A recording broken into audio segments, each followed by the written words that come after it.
And hello, everyone. I'm Kira Phillips. We are coming on the air because President Biden is about to deliver remarks after the CDC gave the green light to booster shots for seniors and other high-risk Americans. Let's listen in. 1, vaccinate the unvaccinated, including with new requirements. 2, keep the vaccinated protected. 3, keep children safe and schools open. 4, increase testing and masking. 5, protect our economic recovery. And 6, improve the care for people with COVID-19. Now, we made important progress on each front. And this week, as planned, we took a key step in protecting the vaccinated with booster shots, which our top government doctors believe provides the highest level of protection available to date. The Food and Drug Administration, the FDA, the Center for Disease Control and Prevention, the CDC, they've completed their independent scientific review.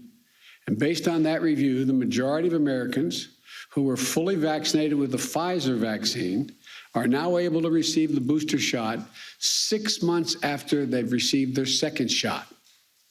6 months after you receive the second shot, you're eligible.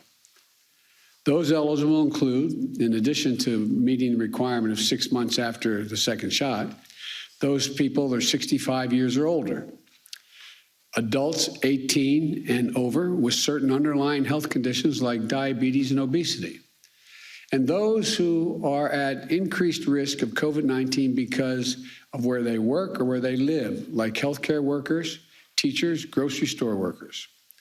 That group makes up 60 million Americans who are now eligible for a booster with 6 months after their second shot.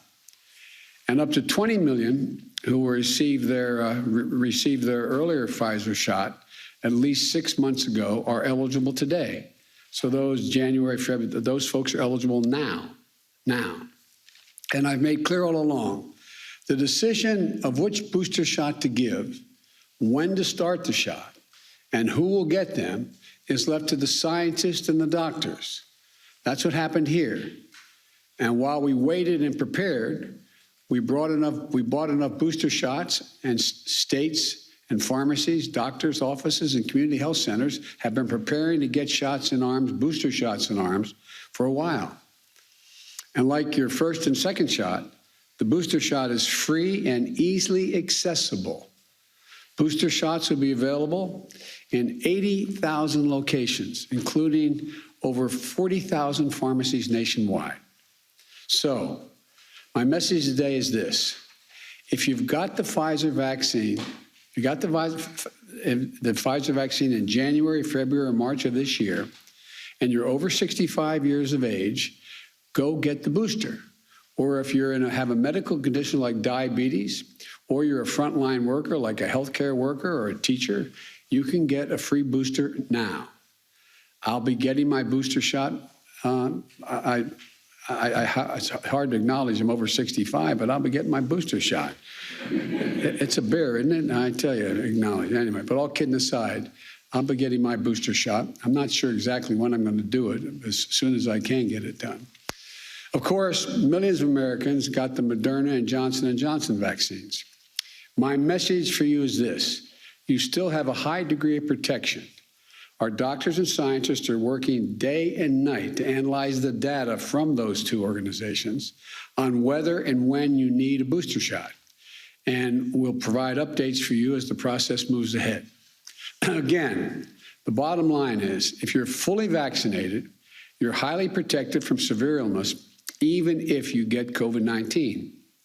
In fact, recent data indicates there's only one confirmed positive case per 5,000 fully vaccinated Americans per day.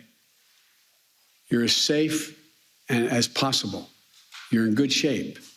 And we're doing everything we can to keep it that way, which is where the booster comes in. So let me be clear.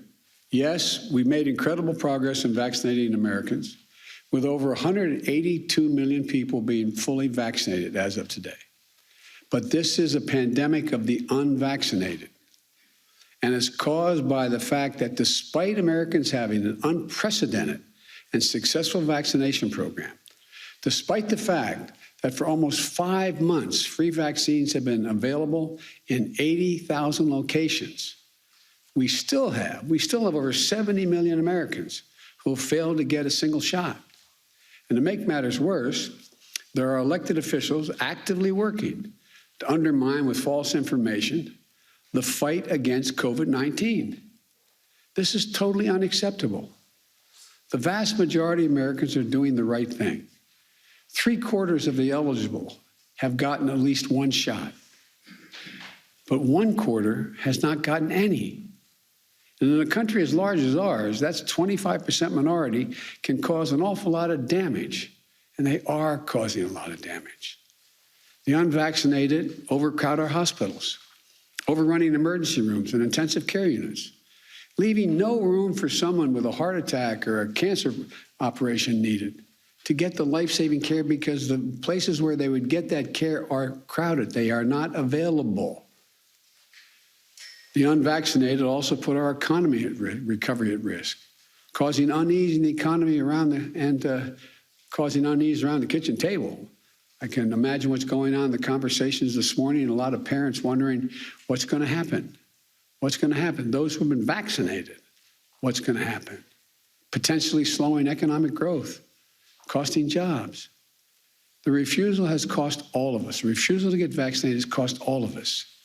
And I'm moving forward with vaccination requirements wherever I can.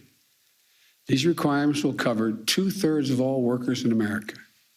And I'm pleased to see more businesses and organizations instituting their own vaccination requirements. I've had business leaders call me and thank me for setting the policies to allow them to do the same thing. They are able to do it anyway, but it gives them the ability to move forward. We're making progress. For example, United Airlines, which required vaccines about 7 weeks ago, now has 97% of their employees vaccinated. Just 4 weeks ago, the Department of Defense required vaccinations for the military, and already 92% of our active duty service members are vaccinated. And we're on track to administer 24 million shots in arms in September. So please, do the right thing. Do the right thing. And I understand there's a lot of misinformation you've been fed out there, but try to look through, get to people you trust, the people who've been vaccinated. Ask them. Ask them. So get vaccinated. But don't just take it from me. Listen to the voices of the unvaccinated Americans who are lying in hospital beds, taking their final breath, saying, and literally we've seen this on television, if only I'd gotten vaccinated. If only. If only. They're leaving behind husbands and wives, small children, people who adore them. People are dying and will die who don't have to die. It is not hyperbole to suggest it's literally a tragedy. Please don't let this become your tragedy. Get vaccinated. It can save your life. It can save the lives of those around you. You know, text your zip code to 438829, 438829, or visit vaccines.gov to find a vaccination location near you now. Let me close with this. We also made so much progress during the past 8 months in this pandemic, and now we face a critical moment. We have the tools, we have the plan, we just have to finish the job together as one nation. And I know we can. I know we can. God bless you all, and please look out for your own self-interest and health here. Get vaccinated. May God protect our troops. Thank you. Hi, everyone. George Stephanopoulos here. Thanks for checking out the ABC News YouTube channel. If you'd like to get more videos, show highlights, and watch live event coverage, click on the right over here to subscribe to our channel. And don't forget to download the ABC News app for breaking news alerts. Thanks for watching.